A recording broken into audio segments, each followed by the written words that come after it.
إن الحمد لله نحمده ونستعينه ونستغفره ونعوذ بالله من شرور أنفسنا ومن سيئات أعمالنا.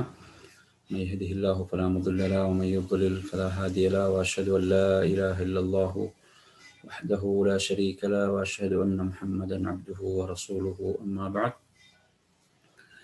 يا أيها الذين آمنوا اتقوا الله حق تقاته ولا تموتن إلا وأنتم مسلمون.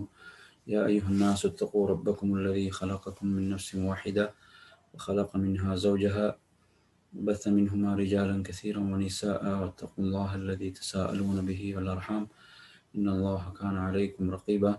يا أيها الذين آمنوا اتقوا الله وقولوا قولا سديدا يصلح لكم أعمالكم ويغفر لكم ذنوبكم، ومن يطع الله ورسوله فقد فاز فوزا عظيما. فإن أصدق الحديث كتاب الله، خير الهدي هدي محمد صلى الله عليه وسلم، وشر الأمور محدثاتها، وكل محدثة بدعة، وكل بدعة ضلالة، وكل ضلالة في النار. அன்பிற்குரிய நறுமை சகோதரர்களே, தாய்மார்களே, சகோதரிகளே, அஸ்ஸலாமு அலைக்கும் வரஹ்மத்துல்லாஹி வபரகாத்துஹு. இன்றைய நமது முதல் தலைப்பாக இன்றைய வகுப்பில் இறுதி தூதர் நபி ஸல்லல்லாஹு அலைஹி வஸல்லம் அவர்களுடைய வாழ்க்கை வரலாறு சுருக்கமாக நாம் இதற்கு முன்னர் 2 வகுப்புகளை நாம் பார்த்தோம். அதில் நாம் இன்று பார்க்க போவது அதில் 3வது வகுப்பு. நாம் சென்ற வகுப்பில் ஹிஜ்ரி முதல் ஆண்டு, ஹிஜ்ரி முதல் ஆண்டின் நிகழ்வுகள் 19 நிகழ்வுகளை நாம் பார்த்தோம். ஹிஜ்ரி முதல் வருஷத்தின் 19 நிகழ்வுகள். இன்று நாம் பார்க்க போவது ஹிஜ்ரி 2வது வருடத்தின் 23 நிகழ்வுகள். ஹிஜ்ரி 2வது வருடத்தின் 23 நிகழ்வுகள். அதாவது அல்லாஹுடைய தூதர் ஸல்லல்லாஹு அலைஹி வஸல்லம் அவர்கள் மதீனாவுக்கு ஹிஜ்ரத் செய்து வந்த அந்த 2வது வருடம் நடந்த 23 நிகழ்வுகள். இதில் முதல் நிகழ்வாக நாம் பார்ப்போம் சஃபர் மாதத்தில் நடந்த நிகழ்வு. ஹிஜ்ரி 2வது வருடம்.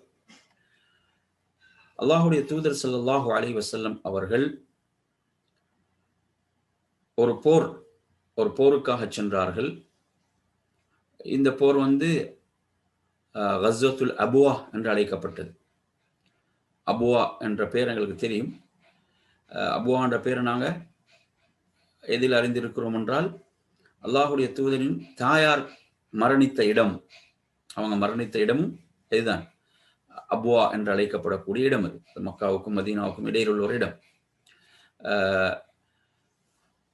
அவர்கள் அந்த தனது பனு நஜ்ஜார் குடும்பத்தினர் மதீனாவில் வசிக்கக்கூடியவர்களிடம் அவர்கள் சென்று வரும்போது அந்த இடத்தில் தான் மரணித்தார்கள் என்பதை நாம் பார்க்கிறோம்.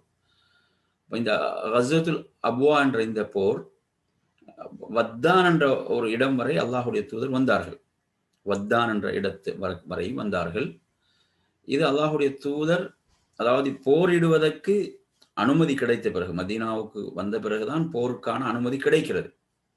அந்த போருக்கான அனுமதி கிடைத்த பிறகு அல்லாஹுடைய தூதர் முதலில் புறப்பட்டு சென்ற ஒரு போராக இந்த போர் கருதப்படுகிறது. இந்த போர் தொடர்பான தகவல்களை நாம் எடுத்து பார்க்கும்போது, இது மதீனாவிலிருந்து சுமார் ஒரு 23 கிலோமீட்டர் தொலைவில், 23 மைல் தொலைவில் தான் இருக்கிறது. இப்போ அபுவா என்றது வபா என்று சொன்னால், அதாவது இந்த தொற்று நோய்கள், நாங்கள் சொல்ற மாதிரி நோய்கள் பரவக்கூடிய இடம் என்ற அமைப்பில் தான் இந்த பெயர் அதுக்கு வந்தது என்ற ஒரு விளக்கத்தையும் அதிலே குறிப்பிடுவார்கள். அப்ப எனவே அல்லாஹுடைய தூதர் ஸல்லல்லாஹு அலைஹி வஸல்லம் அவர்கள், அதாவது குறைஷிகளை இலக்கு வைத்து தான் இந்த போருக்காக செல்கிறார்கள். ஆனால் அந்த குறைஷி கூட்டத்தினர், அந்த வியாபார கூட்டத்தினர் என்ன செய்து விடுகிறார்கள்? அவர்கள் தப்பிச் சென்று விடுகிறார்கள். அவர்களை அடைந்து கொள்ள முடியவில்லை. எனவே அந்த இடத்தில் ரசூலுல்லாஹ் வந்து அந்த பனி பனு லம்ரா பனி லம்ரா இப்னி அபி பக்கர் இப்னி அப்தி மனாத் அந்த கினானா கோத்திரத்தை சேர்ந்தவர்கள். அதே போன்று அதுல வந்து அவர்களுடைய தலைவரோடு மஜிதி இபுனு அம்ரி லம்ரி என்பவரோடு வந்து அவங்க ஒரு ஒப்பந்தம் செய்து கொண்டார்கள். அந்த ஒரு ஒப்பந்தம் செய்து கொண்டார்கள். இந்த இந்த உண்மையில் இந்த படையெடுப்புகளுடைய மிக முக்கியமான ஒரு நோக்கமாக அதுவும் இருந்தது. என்ன இருந்தது என்றால், அந்த மதீனாவை சுற்றியுள்ள இடங்களை அறிதல், அதே போன்று அதை அந்த பகுதிகளில் வாழக்கூடியவர்களோடு ஒப்பந்தங்களை செய்து அந்த மதீனாவுடைய இஸ்லாமிய அந்த சாம்ராஜ்யத்தை பலப்படுத்தல் போன்ற திட்டங்களும் இதில் இருந்தன என்பதை நாம் புரிந்து கொள்ள வேண்டும். அப்ப யுத்தமின்றி தான் போரின்றே திரும்பினார்கள். இப்படி ரசூலுல்லாஹ் செல்லும் போது மதீனாவுக்கு யாரை பொறுப்பாக்கி விட்டு சென்றார்கள் என்றால் சாத் இப்னு உபாதா ரலியல்லாஹு அவர்கள், அவரோட அன்சாரி தோழர், அவரைத்தான் அங்கு மதீனாவுக்கு பொறுப்பாக்கி விட்டு தான் அல்லாஹ்வுடைய தூதர் என்ன செய்தார்கள், இதிலே புறப்பட்டார்கள் என்பதையும் நாம் இங்கு கவனத்தில் கொள்ள வேண்டும். அப்ப எனவே இந்த இடத்துக்கு ரசூலுல்லாஹ் வந்து எத்தனை பேரோடு வந்தார்கள் என்று சொன்னால், அல்லாஹ்வுடைய தூதர் வந்து சுமார் ஒரு 60 பேரோடு, இதில் வந்து அனைவரும் இதில் அல்லாஹ்வுடைய தூதரோடு வந்தவர்கள் முஹாஜிர்கள் தான், அன்சாரிகள் அல்ல. ஏன்னா அன்சாரிகளோடு அல்லாஹ்வுடைய தூதர் செய்த ஒப்பந்தம் என்பது மதீனாவுக்குள் அல்லாஹ்வுடைய தூதரை பாதுகாப்பதற்குத்தான் அவர்களோடு அக்கபாவோடு செய்த உடன்படிக்கை இருந்தது. மதீனாவுக்கு வெளியில் இந்த இதுக்கு அல்லாஹ்வுடைய தூதர் முஹாஜிர்களை மட்டும்தான் அழைத்து வந்தார்கள் என்பதையும் நாம் இந்த இடத்தில் இதில் நாம் விளங்கிக் கொள்ள வேண்டும். அப்ப எனவே இதில் முதலாவது நிகழ்வு. அப்ப நான் ஹிஜ்ரி 2வது வருடத்தினுடைய முதல் நிகழ்வாக நாம் இதை பார்க்கிறோம். இந்த அபுவா என்று சொல்லக்கூடிய போர், இந்த போர் நடைபெறவில்லை. என்ன செய்து விட்டார்கள், அவர்கள் தப்பிச் சென்று விட்டார்கள். அடுத்து நாம் வருவோம். இதே ஹிஜ்ரி 2வது வருடம் ரபியுல் அவ்வல் மாதம் அல்லாஹ்வுடைய தூதர் ஒரு போரை மேற்கொண்டார்கள். இது வந்து அழைக்கப்பட்டது கஸ்வத்து புஆத். இது எப்படி அழைக்கப்பட்டது? கஸ்வத்து புஆத் என்று அழைக்கப்பட்டது. இந்த கஸ்வத்து புஆத்தை பொறுத்தவரையில் இது ரபியுல் ஆஹிர்ல நடந்ததாகவும் இருக்கிறது, ரபியுல் அவ்வல் என்றும் இதில் கருத்து இருக்கிறது. இதில் ஜாபிர் ரலியல்லாஹு அன்ஹு அவர்கள் சொல்கிறார்கள், நாங்கள் அல்லாஹ்வுடைய தூதரோடு என்ன செஞ்சோம், நாம் இங்கு புஆத்தை நோக்கி புறப்பட்டோம். அதில் வந்து அதாவது அல் மஜிதி இப்னு அம்ர் அல் ஜுஹனி அந்த அவரை இலக்கு வைத்து அந்த அவர்களோடு வந்து அந்த கூட்டத்தை இலக்கு வைத்து தான் என்ன செய்தார்கள், இது மேற்கொள்ளப்பட்டது. ஆனாலும் என்ன செய்யவில்லை, அவர்களையும் அடைய முடியவில்லை. அவர்களும் இதிலே தப்பி சென்று விடுகிறார்கள். இது வந்து எம்புக்கு வந்து பக்கத்தில் உள்ள ஒரு இடம். இது வந்து ஜபலும் மின் ஜிபால் ஜுஹைனான்ற அந்த மலை குன்றுகள் ஒன்றுதான் இந்த புஆத் என்பது. எம்புக்கு பக்கத்தில் உள்ள ஒரு இடமாக இருக்கிறது. ரசூலுல்லாஹ் இப்படியான படையெடுப்புகள் என்பது என்ன செய்தது, இதனுடைய நோக்கம், நாம் பல நோக்கங்கள் நீங்க பார்க்கலாம், பல நோக்கங்கள். இதுல வந்து என்ன, மதீனாவில் வாழக்கூடிய யூதர்கள் இவர்கள் கூட என்ன செய்யும், முஸ்லிம்கள் ஒரு வலிமையோடு இருக்கிறார்கள் என்பதை அவர்களுக்கும் ஒரு அச்சம் அதன் மூலம் ஏற்படும். அதே போன்று மக்காவாசிகளுக்கு கூட ஒரு அச்சம் அதன் மூலம் என்ன செய்யும், ஏற்படும். அடுத்த மக்காவாசிகள் என்பவர்கள் முஹாஜிர்களுடைய சொத்துக்களை அநியாயமாக அபகரித்து கொண்டுதான் என்ன செஞ்சாங்க, அவங்க மதீனாவுக்கு தனியாகத்தான் வந்தார்கள். அவங்களோட சொத்துக்களை கூட எடுத்து விடவில்லை. எனவே இப்படியான ஒரு பின்னணி இதில் இருக்கிறது என்பதை நாம் புரிந்து கொள்ள வேண்டும். இது வந்து புஆத் என்று அழைக்கப்படக்கூடிய இந்த போர் இதுவும் நடைபெறவில்லை. இது இதுல 2வது. அடுத்து நாங்கள் வருவோம் 3வது நிகழ்வாக, ஹிஜ்ரி 2வது வருடத்தின் 3வது நிகழ்வு. இது வந்து கஸ்வத்து பத்ரில் ஊலா, முதல் பத்ர் என்று இது அழைக்கப்படுது. முதல் பத்ர் போர் என்று அழைக்கப்படக்கூடிய போர். இது வந்து ரசூலுல்லாஹ் எங்க வரைக்கும் வராங்கன்னா வாதி சஃப்வான் என்ற அந்த இடத்தை வந்து அடைகிறார்கள். வாதி சஃப்வான் என்ற இடம் வரை என்ன செய்கிறார்கள், வருகிறார்கள். இதிலும் வந்து நீங்க எடுத்தீங்கன்னு சொன்னா சுமார் முஹாஜிர்களோடு தான் அல்லாஹ்வுடைய தூதர் வந்தார்கள். இதில் கொடி வந்து அலி இப்னு அபி தாலிபனுடைய கையில கொடுக்கப்பட்டிருந்தது. ஒரு வெண்மையான ஒரு கொடி தான் கொடுக்கப்பட்டிருந்தது. இப்போது ரசூலுல்லாஹ் மதீனாவுக்கு யாரை பொறுப்பாக்கி விட்டு வந்தாங்கன்னா ஸைத் இப்னு ஹாரிஸா ரலியல்லாஹு அவர்களை மதீனாவுக்கு பொறுப்பாக்கி விட்டு வருகிறார்கள். அப்ப எனவே இது வந்து சஃப்வான் என்று சொல்லக்கூடிய இடம். அந்த இடத்துக்கு வந்தாலும் அவர்கள் என்ன செய்யவில்லை, அந்த படையை அடைந்து கொள்ளவில்லை, அவர்கள் சென்று விடுகிறார்கள். மதீனாவுக்கு திரும்பினான். அப்ப இதுவும் இந்த போரும் நடைபெறவில்லை என்பது நாம் இங்கே இதிலே புரிந்து கொள்ள வேண்டும். அப்ப இது வந்து இதில் நாங்கள் ஹிஜ்ரி 2ஆம் வருடத்தினுடைய 3வது நிகழ்வாக நாம் பார்க்கிறோம். ஹிஜ்ரி 2ஆம் வருடத்தின் 4வது நிகழ்வு ஜமாதுல் ஊலா மாதம் ஒரு போர். அது வந்து கஸ்வத்துல் உஷைரா என்று அழைக்கப்படக்கூடிய ஒரு போர். கஸ்வத்துல் உஷைரா என்று அழைக்கப்படக்கூடிய ஒரு போர் தான் இந்த கஸ்வத்துல் உஷைரா என்பது. இந்த கஸ்வத்துல் உஷைராவை பொறுத்தவரையில இதில் நாம் பார்ப்போமாக இருந்தால் இது பத்ருக்கு முன்னால் நிகழ்ந்ததாகத்தான் இதை நாம் பார்க்கிறோம். இந்த போரை பொறுத்தவரையில் இந்த போரை பொறுத்தவரையில் இதில் ரசூலுல்லாஹ் வந்து என்ன செய்யறாங்க, தனது தோழர்களோடு வந்து பத்ஹான்னு சொல்லக்கூடிய ஒரு இடம், அதில் ஒரு இடத்துல இப்னு ஷஜரத்துன் பி பத்ஹா இப்னி அஸ்ஹர் யுகாலுலஹா தாத்து ஸாக் என்ற ஒரு இடம். அந்த இடத்துல ரசூலுல்லாஹ் தொழுது விட்டு அங்கு உணவு தயாரித்து அந்த இடத்தில் சாப்பிட்டு விட்டு அதுக்கு பிறகு ரசூலுல்லாஹ் என்ன செய்தார்கள், அங்கு அந்த இருக்கக்கூடிய நேரத்தில் இதிலும் நீங்க போறன்னு பார்த்தீங்கன்னா போர் நடக்கவில்லை. இதில் பனு முத்லிஜ் என்று சொல்லக்கூடிய அந்த கோத்திரத்தோடு ஒரு ஒப்பந்தம் செய்தார்கள் என்ற ஒரு செய்தி இதிலே வருகிறது. அப்ப இதில் நாம் பார்க்கக்கூடிய ஹிஜ்ரி 2ஆம் வருடம் நாம் பார்க்கக்கூடிய 4வது நிகழ்வு.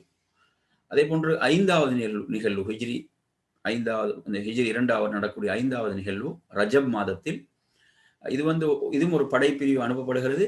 இதுல வந்து யாருண்டா சாத் இப்னு அபி வக்காஸ் ரலியல்லாஹு அன்ஹு அவர்கள் அந்த கினானா என்ற கோத்திரத்தில் வாழக்கூடிய அந்த பகுதிக்கு அனுப்பப்படுகின்ற ஒரு படைப்பிரிவு.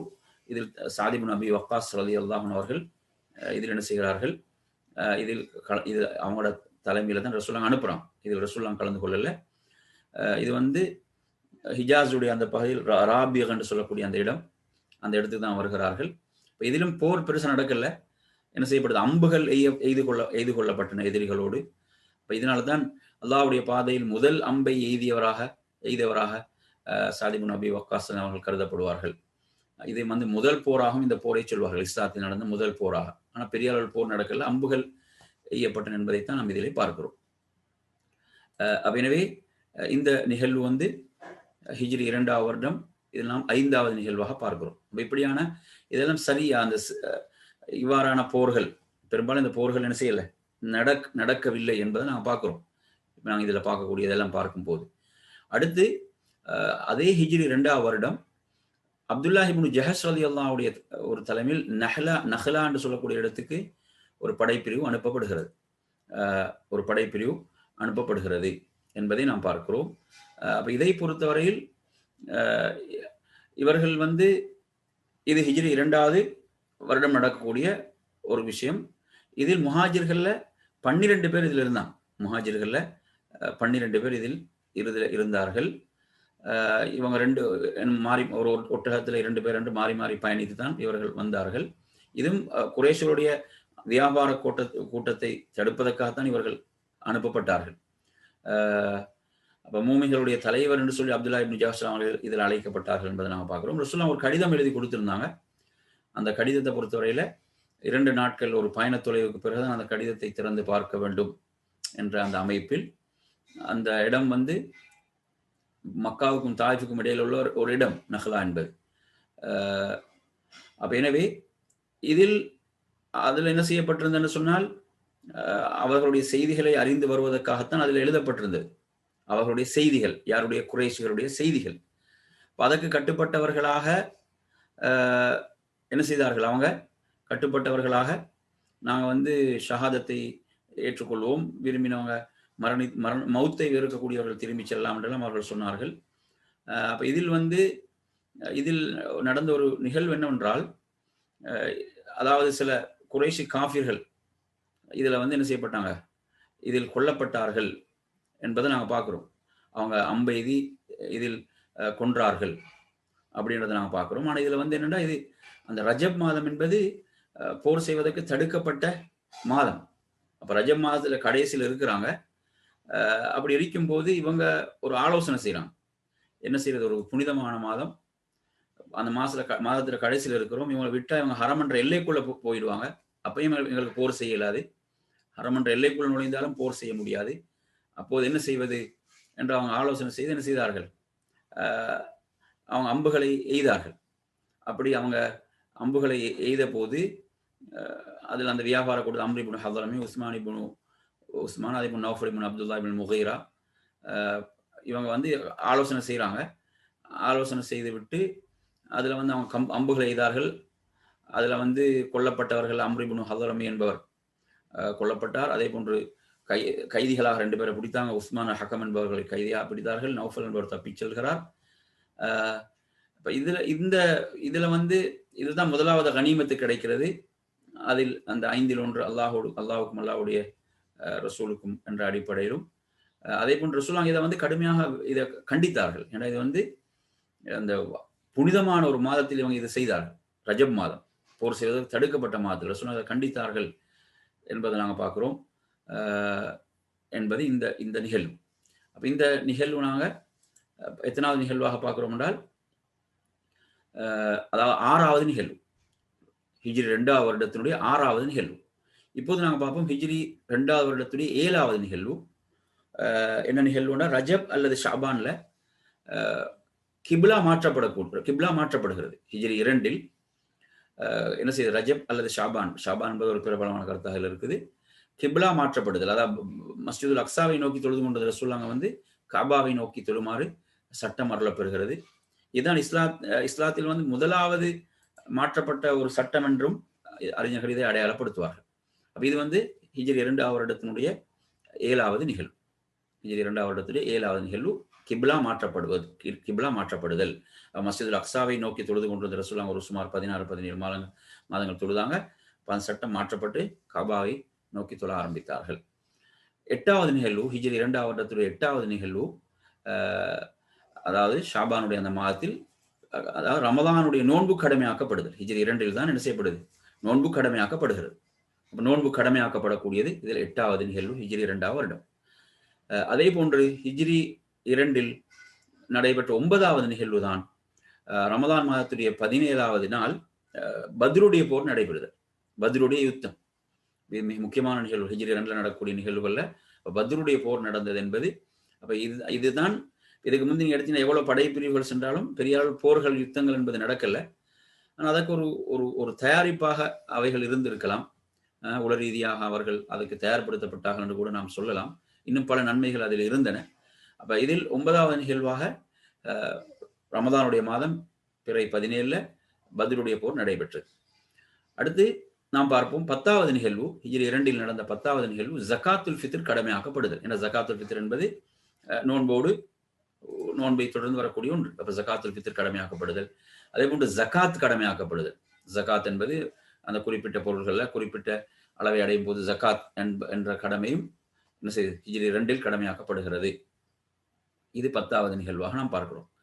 ஹிஜ்ரி 2ன் 11வது நிகழ்வு, ரசூலுல்லாஹ் பத்ரிலிருந்து திரும்பி வருகின்ற போது ரசூலுல்லாஹ்வுடைய மகளுடைய மரணம், அதாவது ருக்கையா ரலியல்லாஹு அன்ஹா அவர்களுடைய மவுத், அவங்க மரணிக்கிறாங்க.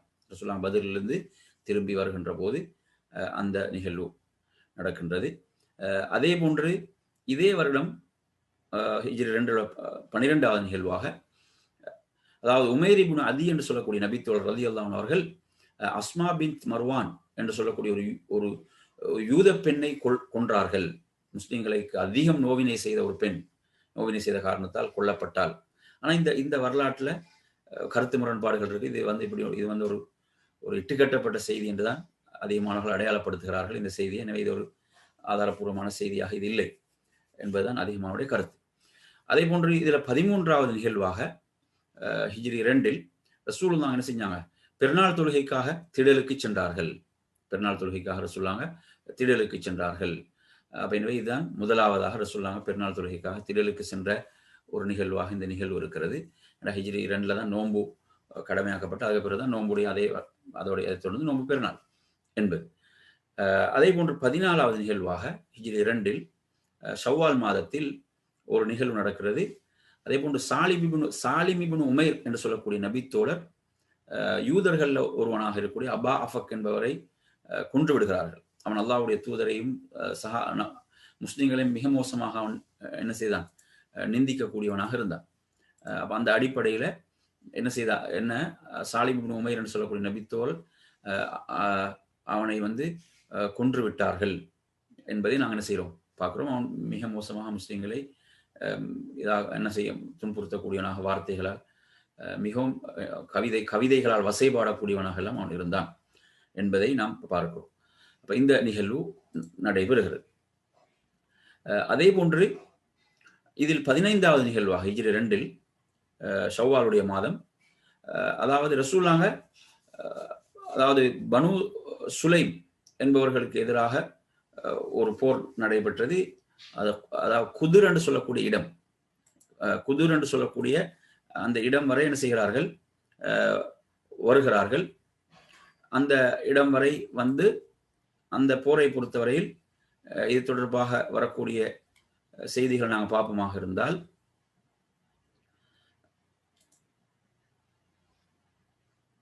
எந்த போரும் என்ன செய்யவில்லை, இந்த போர் நடைபெறவில்லை.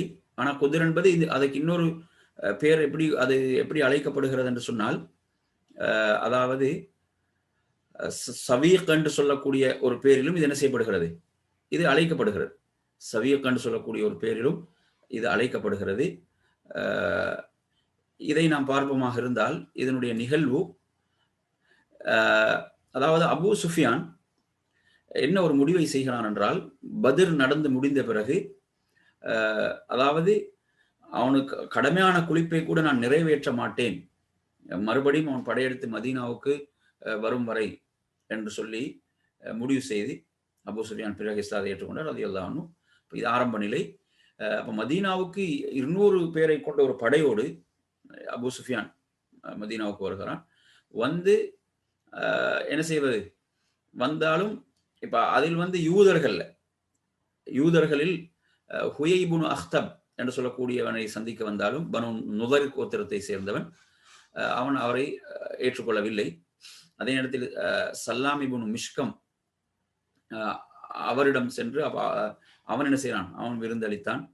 அப்ப அன்று அந்த மதீனாவுடைய செய்திகளை அறிந்து கொண்டு அன்றைய இரவில் என்ன செய்தார், மதீனாவில் முஸ்லிம்களுக்கு சொந்தமான சில பேரித்த மரங்களை எல்லாம் எரித்து அதில் ஒரு அன்சாரி தோழரை, விவசாயம் செய்து கொண்டிருந்த ஒரு அன்சாரி தோழரை கொன்று, மஅபத் இப்னு அம்ர் என்று சொல்லக்கூடிய ஒரு நபித்தோழர், அவரை கொன்றுவிட்டு இன்னொருவரை கொன்றுவிட்டு அவர்கள் சென்ற போதுதான் இந்த செய்தி கிடைக்குது ரசூலுல்லாஹ்களுக்கு.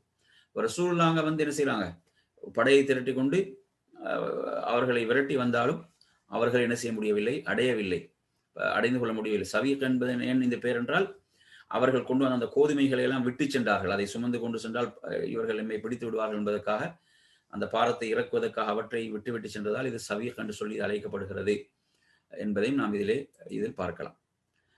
எனவே இந்த நிகழ்வை பொறுத்தவரையில் இதில் உள்ள 15வது நிகழ்வாக நாம் இதிலே பார்க்கிறோம். ஹிஜ்ரி 2 நடந்த நிகழ்வுகள்.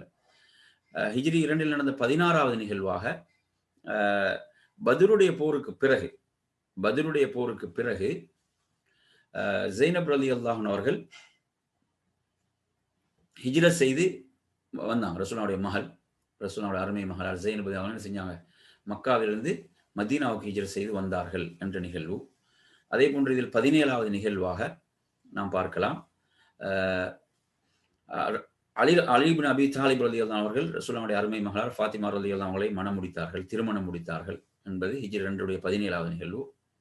அதே போன்று ஹிஜ்ரி 2 அதாவது உமைர் இப்னு வஹப் அல் ஜுமஹி என்பவர்கள் ரசூலுல்லாஹ்வுடைய அந்த நுபுவத்தின் அடையாளங்களை கண்டபோது அவர் இஸ்லாத்தை ஏற்றுக்கொண்டார் என்ற நிகழ்வு. அதே போன்று 19வது நிகழ்வாக அந்த பனு கைனுகான்னு சொல்லக்கூடிய யூதர்கள் மிக மோசமாக இருந்தவர்கள், இவர்கள் அல்லாஹ்வுடைய தூதரோடு செய்த ஒப்பந்தத்தை முறித்த காரணத்தால் இவர்கள் முற்றுகையிடப்பட்டு மதீனாவிலிருந்து இவர்கள் வெளியேற்றப்பட்டார்கள் என்ற நிகழ்வு 19வது நிகழ்வாக. அதே போன்று நீங்க எடுத்தீங்கன்னு சொன்னா, இதில் அதே வருடம் உஸ்மான் இப்னு மதூன் ரலியல்லாஹு அவர்கள் மரணிக்கிறாங்க. உஸ்மான் இப்னு மதூன் என்ன செய்வாங்க, அவங்க மரணிக்கிறாங்க, பக்கீல் அடக்கப்பட்டாங்க. முஹாஜிர்கள்ல முதலாவது மௌத்தானவர் இவர் தான். மக்காவிலிருந்து ஹிஜ்ரத் செய்து வந்து முதல்ல மரணித்தவர்கள்ல இவர் தான். முஹாஜிர்கள்ல மதீனாவில் மரணித்தவர் உஸ்மான் இப்னு மதனுடைய மௌத். உண்மையில் ரசூலுல்லாஹ் மிகவும் ஒரு கவலை ஏற்படுத்திய ஒரு மௌத்தாக இது இருக்கிறது. அதே போன்று இதே வருடத்தில் ரசூலுல்லாஹ் வந்து அந்த சில அந்த குற்றவியல் சட்டங்கள்ல உதாரணமாக ஒருவர் கொன்று விட்டால் அதற்கு தியாவாக இத்தனை ஒட்டகங்கள் அதுக்கு பரிகாரமாக கொடுக்க வேண்டும் என்ற அந்த சட்டத்தை ரசூலுல்லாஹ் எழுதி தனது அந்த வாழ்வுரையிலே வைத்துக் கொண்டார்கள் என்று சொல்லி வரக்கூடிய அந்த நிகழ்வு 22வது நிகழ்வாக இதிலே வருகிறது. அதே போன்று இதில் இன்னொரு நிகழ்வாக 23வது நிகழ்வாக ரசூலுல்லாஹ் வந்து அந்த ஈதுல் அல்ஹா அந்த தொழுகை, அதே போன்று ரசூலுல்லாஹ் 2 ஆடுகள் அறுத்து தனக்காகவும் தனது உம்மத்தினர் தனது குடும்பத்தினருக்காக கொடுத்தாங்கன்ற நிகழ்வு. இப்படியாக ஹிஜ்ரி 2 இந்த நிகழ்வுகளாக 23 நிகழ்வுகளை நாங்கள் இதில் செய்தோம், பார்த்தோம். இது வந்து இந்த வரலாறு நாங்கள் சுருக்கமாக அல்லாஹ்வுடைய தூதருடைய வாழ்க்கை வரலாறில் பிரதானமான நிகழ்வுகள் நாம் பார்த்தோம். இது ஹிஜ்ரி 2வது வருடத்திலும் நிகழ்வுகள். இத்தோடு நாம் என்ன செய்வோம், இதை நாம் நிறைவு செய்து கொள்வோம்.